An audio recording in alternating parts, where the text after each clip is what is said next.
What the heck is narrative? Hi, I'm Robbie, and this is Making Sense with Robbie. So today I want to talk about narrative. And you might be asking, what is narrative? And you probably read a book and you probably have a sense of what a narrative is, because narrative is a way of telling stories, or is a way of connecting stories together, and then having these events that kind of fit into that main story, or into that main idea, that main sort of way of making sense of what's happening. Reality is filled with narratives because there's all these stories that we kind of believe, and they're kind of good, easy stories to remember and make sense of, but a short, simple story that sort of captures everything that's happened is a lot easier for us to make sense of things. It's a lot easier for us to understand what's happened if it's sort of told in a narrative way, or if there's a narrative that kind of captures it. And narrative is really important in the media, especially the mainstream media, because it's a way of kind of making sense of like a lot of different things that are going on, a lot of different stories that are occurring at the same time. They all kind of fit into a narrative. They all fit into this certain story. The reason why narrative is used is because it's enjoyable, it's easy to make sense, and it's also something that like has been with us forever. You know, like old stories told by the fire were about narrative. When we hear like these stories, we might not necessarily understand them in the way that they're told, but there's kind of like this metaphor to them, or there's this message in them that is helping us make sense of things, it's helping us understand, and that's helping us make better decisions in the future. Because when we have like these examples of how people dealt with situations, then they are better able to sort of deal with those situations in the future. And like just as an example of this, I think a lot about like The Boy Who Cried Wolf, and that's a story that I told my daughter recently, and we talked about it a few times, and now she tells me the story about The Boy Who Cried Wolf. But the whole idea of that is, right, is like that's a story that kind of captures this lesson, like tell the truth and don't lie, because if you lie too much, then in the end it's not going to help you. Like you're not going to be able to get the help that you need when you need it. And so like this is kind of the idea, right? Like these stories are a way of conveying information, conveying a message, making sense of something that's complicated, putting it in a way that's really easy for people to understand and pass on and make sense of. Owen Flanagan of Duke University is a consciousness researcher, and he says, evidence strongly suggests that humans in all cultures come to cast their own identity in some sort of narrative form. Internally, we have a narrative that tells a story about who we are and where we are and what we're doing. But we also have these other narratives, right, that describe our family, that we have additional narratives that describe our culture, our society. We have additional ones that describe, all of our sort of humanity. And then there's all sorts of different narratives, right? So like the point though, or the key here, what's important is that like this can start down really small on the individual level as like the story we tell ourselves about who we are and how to make sense of who we are. But then there's like these bigger stories, these grander stories that sort of extend into like the things that are happening in the world right now. But I guess the point here is that like the stories that we tell, the stories that we know, and the stories that we understand have an important role in kind of creating our understanding of the world around us and how we sort of fit into that world. But these days, like, where do those stories come from? In the past, when you were living in like a small tribe, like you would know where the stories came from because like your elders or the people within in your community, they would tell the stories, they would pass on the stories, and people would understand. And then eventually came books, and then we fast forward to now, and we have stories, we have movies, we have internet, we have all these different mechanisms, all these different ways of telling us stories. And so in the past, it was really easy to understand the story because there was only like one or two stories. There was a story that like your parents told you, and maybe that the community leaders told you, and then that was sort of the stories that you used to make sense of the reality around you and the world around you. But now, like, we have so many stories. We have so many stories that are telling us how to make sense of the world around us, how to understand the world that we're in right now. And like some of these are contradicting, some of them are like against each other, and like some of them they're all just like different. Like there's all these competing narratives, all these competing stories to try and make sense of the world. And like we kind of have to figure out our own way about what ones to follow. But like more and more, like in the day-to-day lives, like the stories that are more important are the ones that we hear about every day, the ones that we hear on the television, or that we hear on the internet, on social media, or on the mainstream media, on the news. Like all of these stories that we're told every day, they kind of help create our understanding of the world around us. And so some people would say like we're the best, greatest society and culture of all of time. And then you have these like other alternative narratives that are like questioning that say like, well, like what about this? What about this? What about this? Is this actually true? Are we actually as good as we think we are? Have we actually made the right choices? Are we making the right choices right now?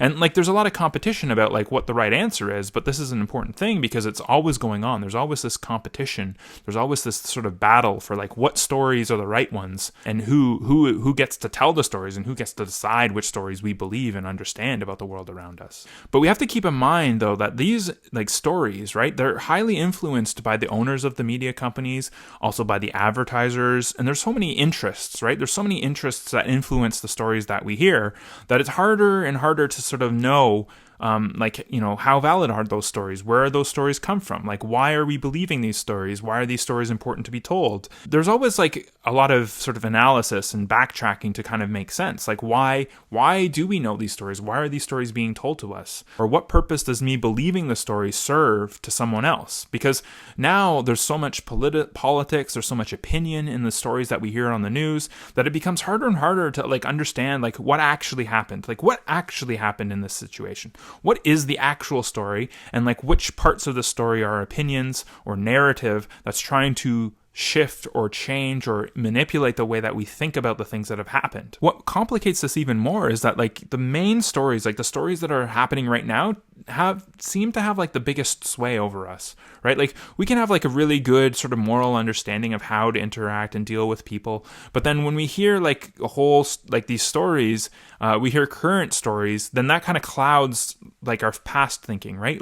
The loudest sounds, the loudest voice is probably going to be the one that you listen to, even if it's not necessarily an accurate representation of reality. You're going to just sort of be drawn to it because it's so loud, because it's so blatant, because it's just there all the time and you can't escape it. Another problem too is that anytime a story comes out that doesn't fit into the narrative, it's very difficult for people to make sense of it. And a lot of times these sorts of stories get rejected. They're kind of viewed with this negative eye. People will say, well, that story doesn't make sense, or that doesn't fit into my worldview, that doesn't fit into the narrative. And so a lot of times it might get labeled as a conspiracy theory, or it gets labeled as some other thing. It could be said, oh, it's an anti-science or whatever. But the whole point though, right, is that you have this main sort of story that most people believe, and sometimes there's stories that are outside of it, and yes, some people believe those stories. Any ones that challenge sort of the mainstream narrative, they're always sort of discredited, rejected, and fought with as much firepower as possible. And the thing is it takes time, right? It takes time for society to change. It takes time for people to change their minds. And so that's why these sort of outline stories get rejected a lot. But eventually they kind of fall into the fold, and then the narrative adjusts and makes sense and tries to carry those stories and make sense of them. And sometimes that means that those stories are manipulated. Sometimes those stories are changed in a way that makes them fit into the story, to the narrative that we're supposed to believe about the world around us. And an example of this is just in the beginning of last year, people were the narrative was don't be afraid, don't worry. And then that narrative just shifted suddenly, and it was be scared, you have to be really scared. And then everyone just, went along with that narrative, and they just switched their thinking from not being scared at all to being completely scared. And so it's kind of an interesting thing about how the narrative can shift very quickly. And it's just a matter of if all of the voices are telling you the same thing, then you're going to kind of accept it. All of the stories that we hear, they all kind of fit in, right? And so if there was stories that didn't fit in, or if half of the stories didn't fit in, then the narrative would be harder to perpetuate. It would be harder to say that there is just this one story.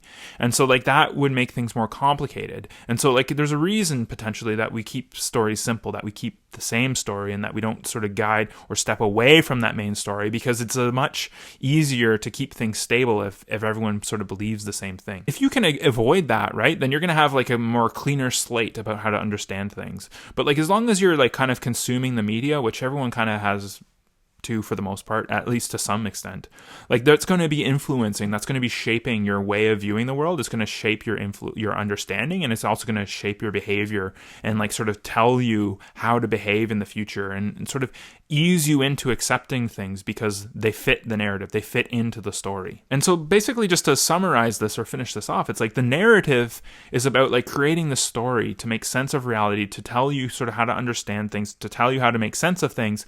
And we're kind of you're free to make a choice, within the narrative, or you're free to make a choice within the stories that you understand, within the stories you've been told.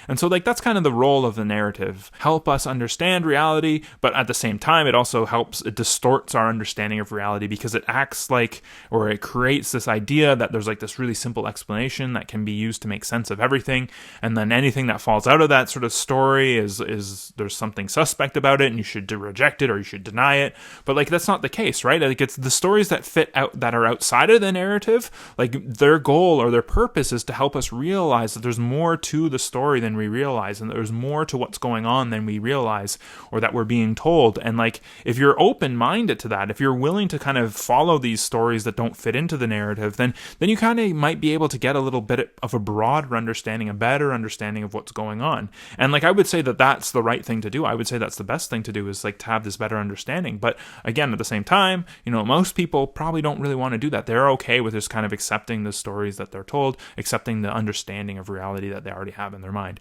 So my question to you is like, what is the narrative? Like, what is a narrative that you think is really loud right now? What do you think of narrative? In the comments below, let me know what you think. If you found this entertaining or you found this informative, click that like button. And if you're interested in learning how to think about things but not being told what to think about them, click that subscribe button, because that's what I'll be doing for you in the future. Thanks for watching. This is Making Sense with Robbie. Talk to you next time. Goodbye.